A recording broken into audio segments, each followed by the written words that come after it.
A Bíblia é clara em informar que Jesus Cristo foi gerado pelo Espírito Santo. Depois, Jesus foi batizado pelo Espírito Santo, pelo Espírito conduzido até o deserto. Os milagres que Jesus realizou, ele realizou pelo poder do Espírito Santo. E quando Jesus ressuscitou, foi em parte pelo poder do Espírito Santo. O ministério de Cristo e o ministério do Espírito Santo, eles estão entrelaçados e interdependentes na Bíblia. Hoje, vamos aprender um pouquinho mais a respeito do Deus Espírito Santo.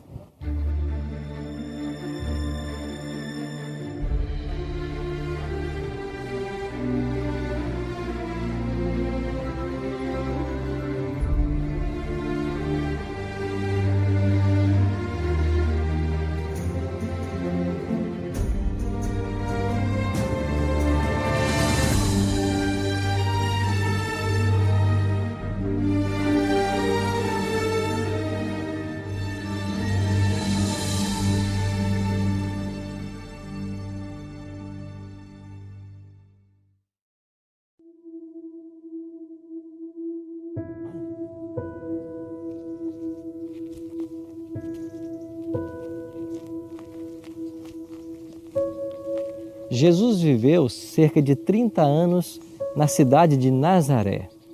Quando ele completou essa idade, ele veio aqui para o Rio Jordão para ser batizado pelo seu primo, João Batista. O Evangelho de Mateus declara que quando Jesus se batizou, ele saiu logo da água. E quando ele sai da água, o Espírito Santo desce sobre ele em forma corpórea de uma pomba. O Espírito Santo ungiu Jesus para iniciar o seu ministério terrestre. A Bíblia também diz que foi esse mesmo Espírito que o conduziu ao deserto da Judeia, aonde ele enfrentou as 3 tentações. Os milagres que Jesus também realizou em seu ministério também foram operados pelo Espírito Santo. E antes de ascender aos céus, Jesus não poderia deixar os discípulos órfãos, e ele prometeu: eu vou, mas eu enviarei para vocês o outro Consolador, e ele estará para sempre convosco.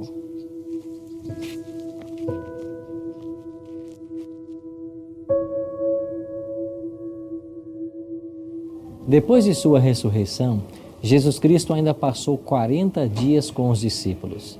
Durante esse período, ele deu todas as orientações com relação ao ministério que eles deveriam iniciar após a sua partida. Ele também prometeu que enviaria um outro Consolador para estar com eles. E a orientação de Jesus foi clara. Eles deveriam vir aqui para Jerusalém e esperar nessa cidade o cumprimento da promessa do Pai. Durante 10 dias, os discípulos estiveram reunidos no cenáculo em confissão e oração. E ao findar esses 10 dias, chegamos exatamente na festa do Pentecostes, 50 dias após a Páscoa.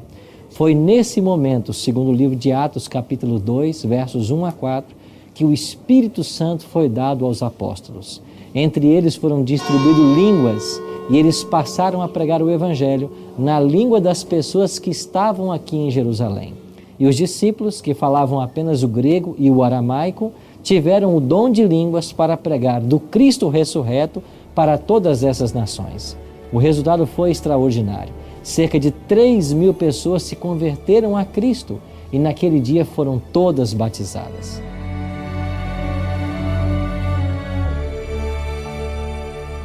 A dispensação do Espírito Santo não poderia ser concedida até que Cristo chegasse ao santuário e fosse entronizado. Pois justamente após a sua ressurreição e ascensão definitiva no final dos 40 dias, Jesus prometeu o Espírito. E 10 dias depois, Cristo estava sendo entronizado no santuário e o Espírito Santo foi dado à terra. Pedro vai usar essa metáfora para dizer que Cristo foi aceito junto ao Pai e exaltado à destra de Deus, cumpriu sua promessa de enviar o Espírito, o que eles estavam testemunhando naquele exato momento. Jesus também disse que ele enviaria outro Consolador. A palavra outro, nesse contexto grego, significa outro igual a ele, ou seja, o Espírito Santo é Deus.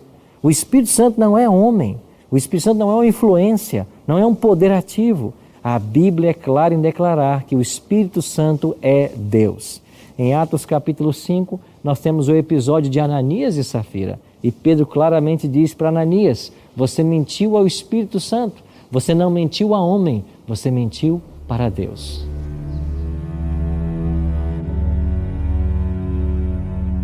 O livro de Atos da nossa Bíblia também poderia ser chamado Atos do Espírito Santo, porque o Espírito Santo é o agente que comanda o trabalho. Foi ele quem ordenou a Filipe que se aproximasse daquela carruagem onde estava o servo da rainha da Etiópia. Ele pregou o evangelho para esse etíope, ele tomou sua decisão e foi batizado por Filipe. Foi o Espírito Santo quem orientou a liderança da igreja a separarem Paulo e Barnabé, para que eles começassem as viagens missionárias e espalhassem o evangelho entre os gentios. Foi o Espírito Santo quem comandou a igreja nesse momento inicial. Assim nós vemos um forte papel do Espírito Santo na disseminação do evangelho.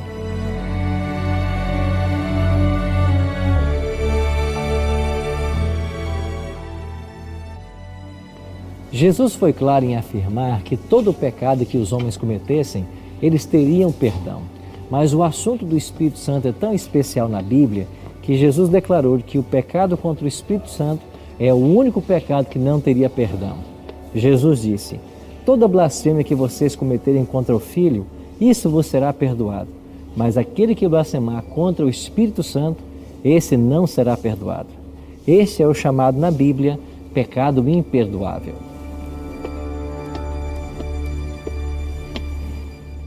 O que é o pecado contra o Espírito Santo? Pecado contra o Espírito Santo é você resistir tanto à sua fala, à sua influência, que chega a um ponto de que o ser humano se coloca fora da área de atuação do Espírito Santo. Eu gosto muito de ilustrar isso quando penso em alguém que trabalha com a enxada, alguém que capina. Alguém que tem as mãos limpas e que nunca capinou, ele pode chegar um dia, começar a capinar e no primeiro dia ele terá grandes feridas nas mãos. Ele vai machucar suas mãos, elas vão sangrar. Mas se ele insistir no trabalho e trabalhar com a enxada um segundo, um terceiro, um quarto dia, chegará um momento que as mãos estarão calejadas e ele não mais sentirá dor. Da mesma forma acontece o pecado contra o Espírito Santo. O Espírito nos fala e se nós resistimos à sua voz, a voz vai ficando cada vez mais baixa, até chegarmos a um ponto de não compreendermos a sua voz. E como o Espírito Santo é o agente que nos leva ao arrependimento, a pessoa se coloca fora da área de atuação do Espírito e não pode se arrepender. Esse é o pecado imperdoável. Será que eu cometi esse pecado?